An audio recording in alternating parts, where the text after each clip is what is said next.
Welcome, Andrea. Thank you for joining me for this interview in our series showcasing HKIAC's leadership. It's a real pleasure to have you with us. Thank you. It's a pleasure to be here. Thank you. So what I'll do is I'll give a brief overview of your career first, and then we'll get into the interview. So you are an American, you were educated in the US, and I see that during your undergraduate degree, you actually studied Chinese language. I did. And I wondered if your Chinese language was still something that you were familiar with, or if it's gone into the past, or. It's gotten rusty, honestly. So I haven't had the opportunities that I would have hoped to use it professionally. So it becomes difficult to keep up with it. But when I can, of course, I try now and then whenever an opportunity arises professionally. But otherwise, it's just more conversational when I have the opportunity to travel to Chinese speaking places. And then it's always wonderful to get back into that and to, use those skills again. Yeah, and I look forward to the next time you can come to Hong Kong, because although, of course, the main language is Cantonese, there is also a lot of Mandarin. So absolutely. Yeah. So after your education, you joined Shemin & Sterling, their New York office. You were in private practice there for 3 years. And then you clerked for the US District Court for the Southern District of New York for a year. And then after that, you went to the US Department of State, and you were there for 9 years. And during that time, you became the chief of the NAFTA arbitration division. And during your time at the US Department of State, you were, of course, leading counsel in investor state arbitrations involving the US under the NAFTA regime, and also with respect to negotiating treaties, amongst other things. After the US Department of State, you went back to private practice. You joined White & Case, the DC office, and then you subsequently moved to London, where you currently co-head the investment arbitration practice. And you've had extensive experience representing both investors and states with a lot of success in investment treaty arbitrations. So it's a real pleasure to have brought you onto the HKIAC Council in 2019, and also onto HKIAC's Proceedings Committee. We're really honoured to have you work with us. So thank you for that. Well, thank you. Thank you. It's been a pleasure. I was very excited to have been invited onto the committee and the council, and have really enjoyed my time with it. And as you just mentioned, I do have a background with Chinese and with the region, so I was very pleased to be able to launch back into that field again and participate. Yeah. I wanted to start the interview with a question in your area of expertise. I mean, you are an expert in investor state arbitration. You've been counsel, arbitrator, and expert. And there's been a lot of work in recent years around reform of the investor state dispute settlement system, let's say. To your mind, is there one issue that the reform is trying to address that you think is of particular importance? I think the biggest issue that is being addressed there is to generate more consistency in the decision making, or to ensure consistency, I should say, because there is a fair amount of consistency as things now stand, but to give the comfort that states are looking for as far as the identity and of the decision makers, and being able to predict the outcome of these decisions. And that really all comes about with the major structural change that they're looking at, as to whether these decisions are going to be made by a permanent body, some type of permanent court, or whether it's going to keep with the current system, which is a number of different ad hoc arbitral bodies. And that is really, I think, the key structural decision that will be made, and everything really flows from that. And it is a very, very complicated endeavor, and I think raises a number of different issues, particularly as to how these individuals are going to be appointed, whether they are going to have the support of the users of the system, both not only the states, but the investors that they want to attract in order to invoke the investor state arbitration provisions. And the greater the larger the body, that will run into problems with achieving some of the objectives and stated objectives of consistency, for instance, because the greater the risk that it won't be a single body that is making all of these decisions, they will in turn form into smaller subpanels.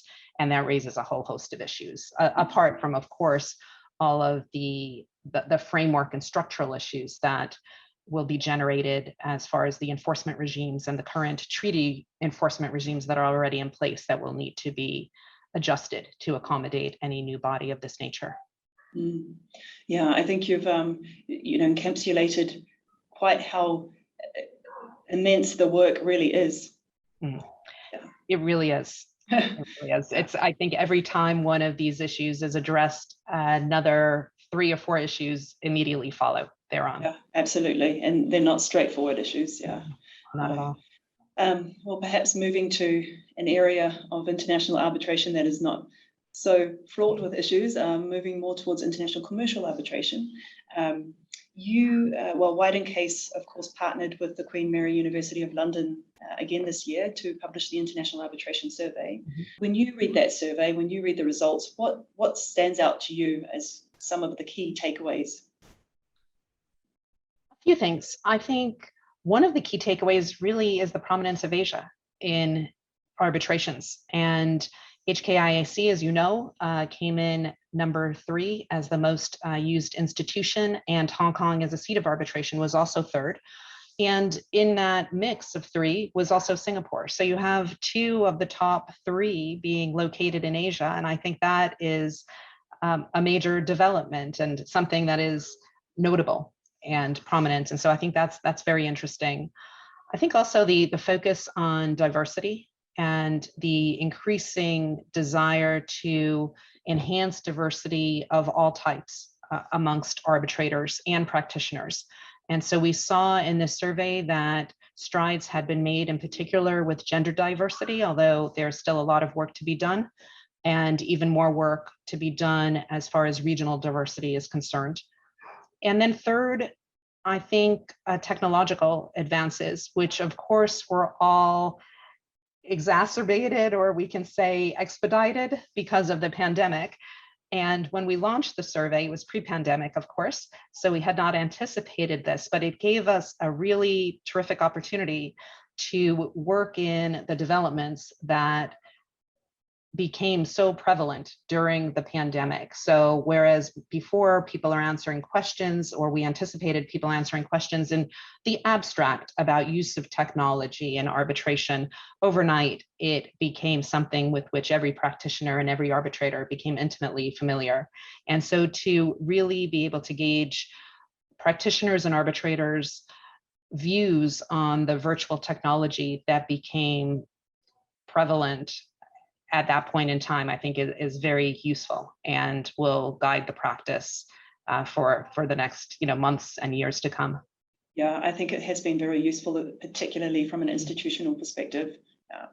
And you mentioned HKIAC in Hong Kong. Of course, the rankings, as you say, were 3rd most preferred institution and seat worldwide. I mean, with respect to Hong Kong, since you joined the council and the proceedings committee, there have been quite a few developments in Hong Kong. There's been a lot of international coverage of Hong Kong and what's been going on. And I just wanted to get your perspective in terms of Hong Kong as a seat amongst everything else. What is your view of Hong Kong as an arbitral seat? It seems to me that it is maintaining its desirability as a seat, I think, for a number of different reasons.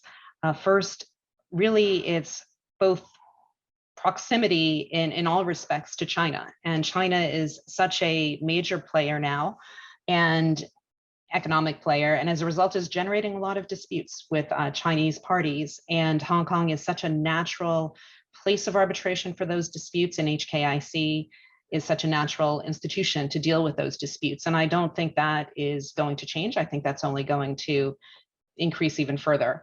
And second, the HKIAC has such a long history with maritime disputes and such familiarity and expertise with those disputes. And I think that I don't see that changing either. And that's just developing further and further. So those are the two things that I would really point to, that at least I've seen from my time on the council. Yeah, I think it's absolutely true that with respect to the disputes involving Chinese parties and non-Chinese parties, that's certainly borne out in our case statistics. Mm-hmm. Yeah. So you have been involved with other institutions, and you've now been on HKIAC's Proceedings Committee and Council for 2 years. What's your impression of the HKIAC's functioning? I think it functions extraordinarily well. I think that the council members are all kept abreast of developments. They're all advised, and their advice is sought on major policy decisions and things of that nature. And I've been very impressed with the workings of the Proceedings Committee.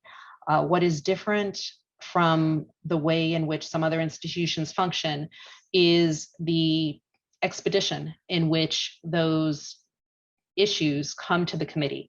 So basically, when there is an issue to be decided by the Proceedings Committee, whether an application is made or a question arises, an email immediately goes out to the Proceedings Committee's members.